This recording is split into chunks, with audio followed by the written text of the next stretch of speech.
বুনমাঞ্জা উচ্চতৰ মাধ্যমিক বিদ্যালয় ছাত্ৰ পৰিষদৰ নিৰ্বাচন সাধাৰণ সম্পাদক পদত আতিফা বেগমৰ বিজয়। পশ্চিম দৰঙৰ অগ্ৰণী উচ্চ শিক্ষা অনুষ্ঠান বিষ্ণুপুৰস্থিত বুনমাঞ্জা উচ্চতৰ মাধ্যমিক বিদ্যালয়ৰ ছাত্ৰ পৰিষদৰ সাধাৰণ নিৰ্বাচন অনুষ্ঠিত হয়। ছাত্ৰ পৰিষদৰ 9টা পদৰ ভিতৰত 3টা পদে প্ৰাৰ্থী বিনা প্ৰতিদ্বন্দ্বিতাৰে জয়ী হোৱাৰ বিপৰীতে সাধাৰণ সম্পাদকৰ লগতে আন কেইবাটাও পদৰ বাবে নিৰ্বাচন অনুষ্ঠিত হয়। বিনা প্ৰতিদ্বন্দ্বিতাৰে জয়ী হোৱাসকলৰ ভিতৰত উৎসৱ পাৰ্বণৰ সম্পাদকৰ পদত সাজিনা বেগম, সহ সম্পাদকৰ পদত মৌচুমী বেগম, প্ৰাতঃ সম্পাদকৰ পদত আঞ্জিম আকৰামুল্লাহ মনোনীত হয়। এপিনে বিদ্যালয়ৰ ছাত্ৰ পৰিষদৰ সাধাৰণ সম্পাদক পদৰ লগতে বাকী থকা পদৰ বাবে নিৰ্বাচন অনুষ্ঠিত হয়। ছাত্ৰ-ছাত্ৰীসকলৰ মাজত গণতান্ত্ৰিক চেতনাৰ বিকাশ আৰু সজাগতা বৃদ্ধিৰ উদ্দেশ্যে ছাত্ৰ পৰিষদৰ এই নিৰ্বাচনত বেলট কাকতৰ জৰিয়তে এই নিৰ্বাচন সম্পন্ন কৰা হয়। এই নিৰ্বাচনৰ বাবে বিদ্যালয়ত আজি পুৱাৰ পৰা পৰিলক্ষিত হয় ছাত্ৰ পৰিষদ নিৰ্বাচন ভোটগ্ৰহণৰ গণতান্ত্ৰিক পৰিৱেশ। ষষ্ঠ শ্ৰেণীৰ পৰা দ্বাদশ শ্ৰেণীৰ শিক্ষাৰ্থীসকলে পুৱা 10 বজাৰ পৰা দিনৰ 2 বজালৈ ছাত্ৰ পৰিষদৰ এই নিৰ্বাচনত অংশগ্ৰহণ কৰে। বেলট কাকতৰ জৰিয়তে এই ভোটদান প্ৰক্ৰিয়া কাৰ্যপদ্ধতিৰ অভিজ্ঞতা লাভ কৰে শিক্ষাৰ্থীসকলে। ভোটগ্ৰহণ প্ৰক্ৰিয়াৰ স্বচ্ছতা আৰু নিয়ম শৃংখলা নিশ্চিত কৰিবলৈ শিক্ষকসকলৰ মাজতে প্ৰিজাইডিং অফিচাৰ, পুলিং বিষয়া আৰু ছাত্ৰ-ছাত্ৰীসকলৰ মাজৰ পৰা পুলিং এজেণ্ট, কাউণ্টিং এজেণ্ট নিযুক্ত কৰে। ভোটগ্ৰহণ সমাপ্ত হোৱাৰ পিছত আজিয়ে ভোট গণনা প্ৰক্ৰিয়া আৰম্ভ হয়। এই ভোট গণনাৰ ফলাফলত আতিফা বেগমে ৭৯টা ভোট লাভ কৰি সাধাৰণ সম্পাদকৰ পদত বিজয় সাব্যস্ত কৰে।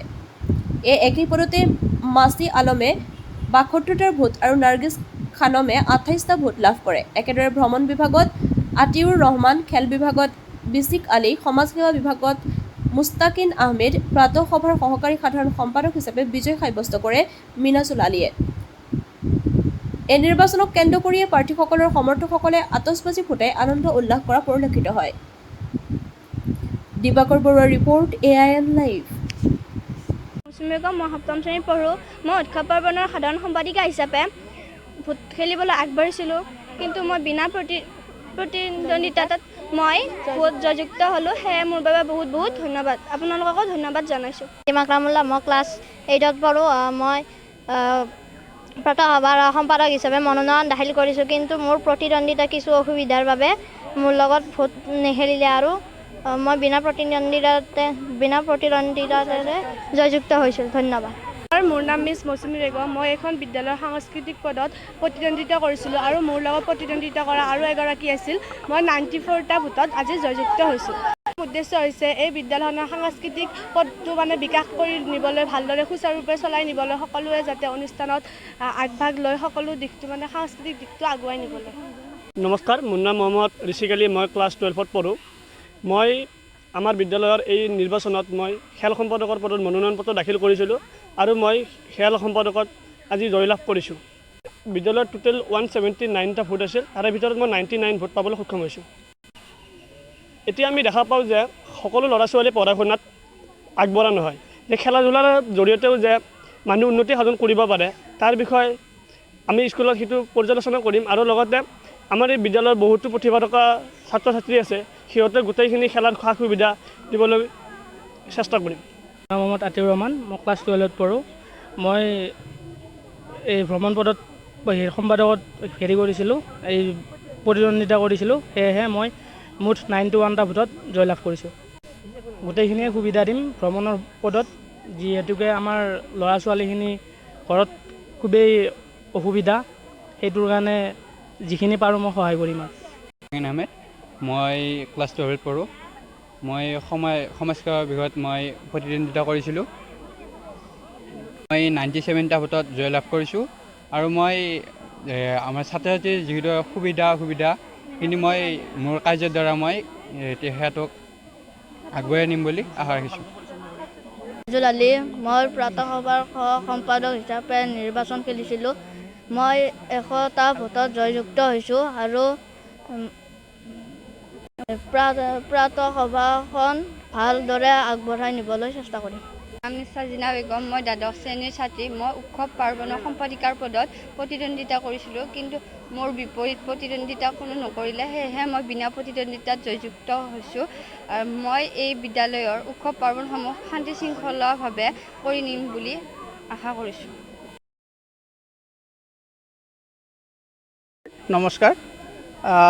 বুনমাঞ্জা উচ্চতৰ মাধ্যমিক বিদ্যালয়ত আমি বিগত 5 বছৰ ধৰি ছাত্ৰ পৰিষদৰ নিৰ্বাচনটো গণতান্ত্ৰিক প্ৰক্ৰিয়াৰে সম্পন্ন কৰি আহিছোঁ। এইবেলিও আমি ছাত্ৰ ছাত্ৰীসকলক এই ৰাজনৈতিক ক্ষেত্ৰখনৰ লগত পৰিচয় কৰাই দিয়া আৰু ৰাজনৈতিক ক্ষেত্ৰখনৰ প্ৰতি তেওঁলোকৰ আগ্ৰহ জন্মোৱা, সেই উদ্দেশ্যৰে আমি ছাত্ৰ পৰিষদখন এটা সম্পূৰ্ণ গণতান্ত্ৰিক প্ৰক্ৰিয়াৰে নিৰ্বাচন কৰাৰ এটা মানস কৰিছিলোঁ। শিক্ষক শিক্ষয়িত্ৰী ছাত্ৰ ছাত্ৰীৰ সকলোৰে সহযোগত আজি সুন্দৰভাৱে নিৰ্বাচনটো অনুষ্ঠিত হৈ গৈছে। ছাত্ৰ ছাত্ৰীসকলৰ মাজত যথেষ্ট উৎসাহ দেখিছোঁ। বিগত বৰ্ষৰ তুলনাত এইবেলি প্ৰায় 6টা বিষয়ত 2-3 গৰাকীকৈ ছাত্ৰ ছাত্ৰীয়ে প্ৰতিদ্বন্দ্বিতা আগবঢ়াইছিল। তেওঁলোকৰ মাজত প্ৰচাৰ কাৰ্যকে আদি কৰি যিখিনি আমি উৎসাহ দেখিছোঁ, আমি সঁচাই আনন্দিত হৈছোঁ।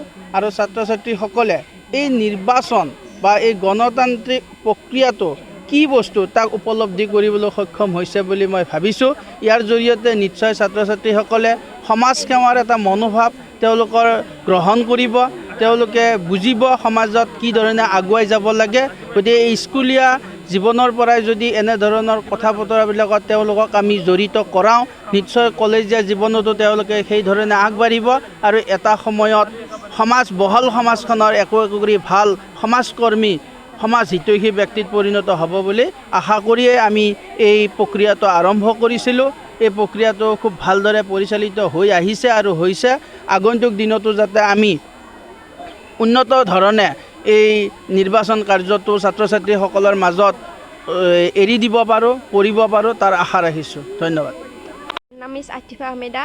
মই বিদ্যালয়ৰ সাধাৰণ সম্পাদক পদত প্ৰতিদ্বন্দ্বিতা কৰিছিলোঁ আৰু বিদ্যালয়খন ভালদৰে পৰিচালনা আৰু বিদ্যালয়ৰ কাৰণে ভাল কাম কৰা, বিদ্যালয়ৰ কাৰণে কাম কৰিবলৈ মই কাম কৰা তাৰে উদ্দেশ্যতে মই সাধাৰণ সম্পাদকৰ ভোটটো খেলিছোঁ। মই 79টা ভোটত জয়লাভ কৰিছোঁ। প্ৰতিদ্বন্দ্বী দুজনী আছিল, এজনী মাৰ্চি আলম আৰু নাৰ্গিছ খানম। যিকোনো খবৰ আৰু বিজ্ঞাপনৰ বাবে যোগাযোগ কৰক 7896121996।